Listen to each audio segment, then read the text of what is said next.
নমস্কার বন্ধুরা, দেশি বিদেশি স্বাদ চ্যানেলে আপনাদেরকে স্বাগত জানাই। বন্ধুরা, আমরা আপনাদেরকে আগে ইলিশ মাছের মাথা দিয়ে কচুর শাকের রেসিপি দেখিয়েছি, কিন্তু আজকে আমরা ইলিশ মাছের মাথা দিয়ে কচুর লতির রেসিপি আপনাদের সামনে নিয়ে এসেছি।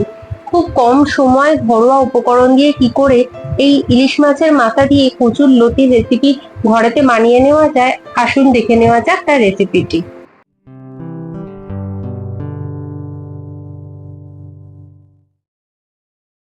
বন্ধুরা, প্রথমে আমরা একটা মশলা বেটে নেবো। তার জন্য লাগবে দুটো বড় কাশ্মীরি শুকনো লঙ্কা রঙের জন্য, হাফ টমেটো আর দুটো কাঁচা লঙ্কা। এই তিনটে উপকরণকে আমরা একসাথে মিক্সার গ্রাইন্ডারে বেটে নেব।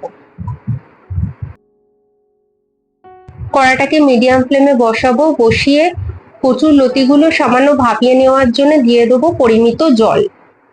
দিয়ে আমরা দিয়ে দেবো সামান্য পরিমাণ হলুদ গুঁড়ো আর নুন। দিয়ে আমরা ঢাকা দিয়ে জলটাকে ফুটতে দেবো।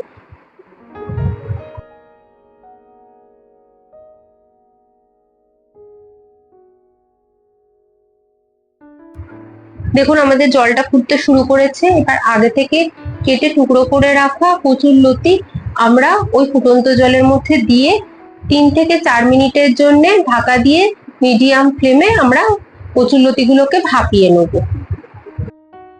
4 মিনিট হয়ে গেছে। ঢাকা সরিয়ে নিয়ে দেখুন আমাদের কচুর লতি সিদ্ধ হয়ে গেছে খুব ভালোভাবে। এইবারে আমরা ফ্লেমটাকে অফ করে কচুর লতিগুলো থেকে জলটাকে ছেঁকে নেব। কচুর লতির থেকে জল ছেঁকে নিয়ে কচুর লতিগুলোকে অন্য পাত্রে তুলে রেখে দেবো। এদিকে কড়াটাকে মিডিয়াম ফ্লেমে বসিয়ে দিয়ে দেবো 4 টেবিল চামচ সর্ষের তেল।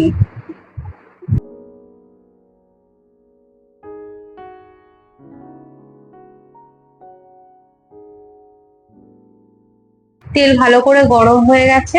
এবারে 2-আধখানা করা ইলিশ মাছের মাথা আমরা ভালো করে তেলেতে ভেজে নেব।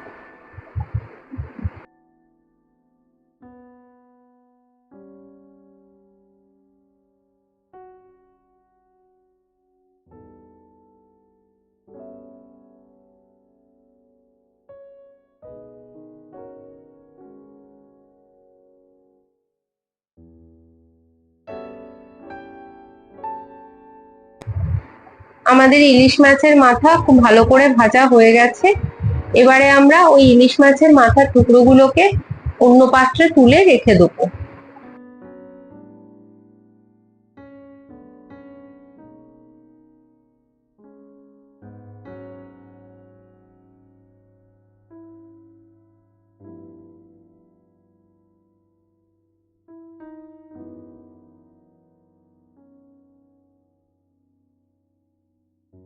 এবারে আমরা ওই তেলের মধ্যে দিয়ে দেবো কালো জিরে আর রাঁধুনি।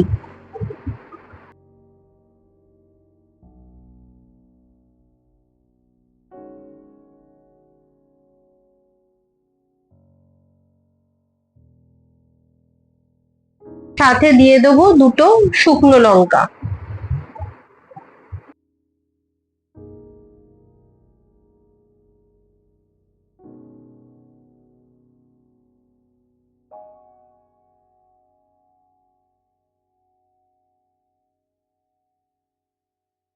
ভালো করে নেড়েচেড়ে নেওয়ার পর আমাদের ফোড়ন থেকে সুগন্ধ বেরোতে শুরু করেছে।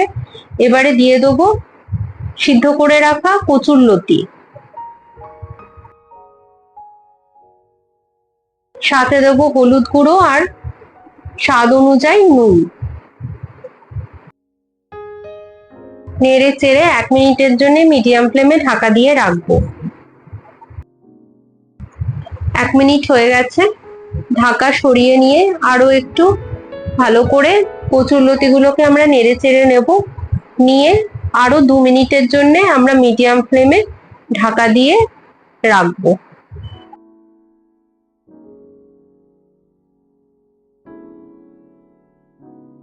2 মিনিট বাদে দেখুন ঢাকা সরিয়ে নিলে আমাদের কচুর লতিগুলো খুব ভালো করে ভাজা হয়ে গেছে। এবারে আমরা তার মধ্যে দিয়ে দেবো বেটে রাখা মশলা, যার মধ্যে ছিল দুটো কাশ্মীরি বড় শুকনো লঙ্কা, হাফ টমেটো আর দুটো কাঁচা লঙ্কা। ওই মশলা বাটার পেস্টটা আমরা কচুরলতির মধ্যে দিয়ে দিলাম। এবার ভালো করে নেড়ে চেড়ে দিয়ে দেবো সামান্য পরিমাণ মশলার বাটি ধোয়া জল।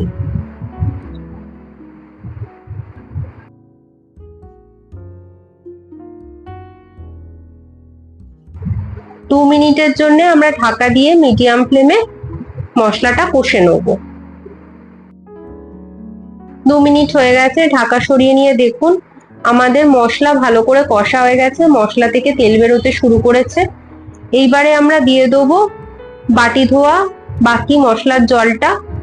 আরো কিছুক্ষণ নেড়ে চেড়ে দিয়ে দেবো দুটো চেরা কাঁচা লঙ্কা,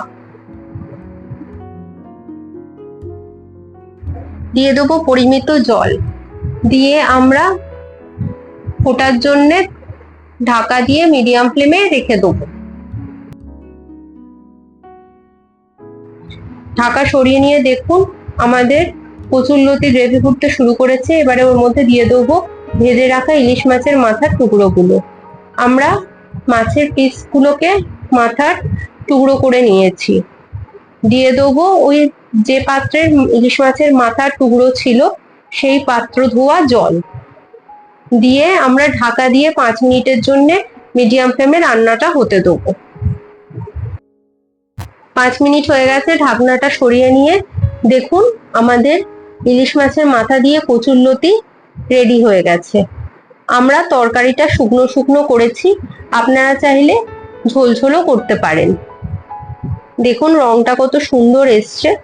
ইলিশ মাছের মাথা দিয়ে কচুরলতি আমাদের রেডি হয়ে গেছে। আমরা গ্যাসের ফ্লেমটা অফ করে দেবো।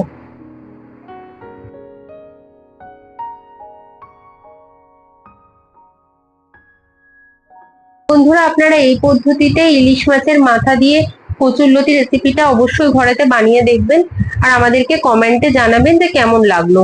গরম গরম ভাতের সাথে ইলিশ মাছের মাথা দিয়ে কচুরলতি রেসিপিটা আপনারা পরিবেশন করবেন।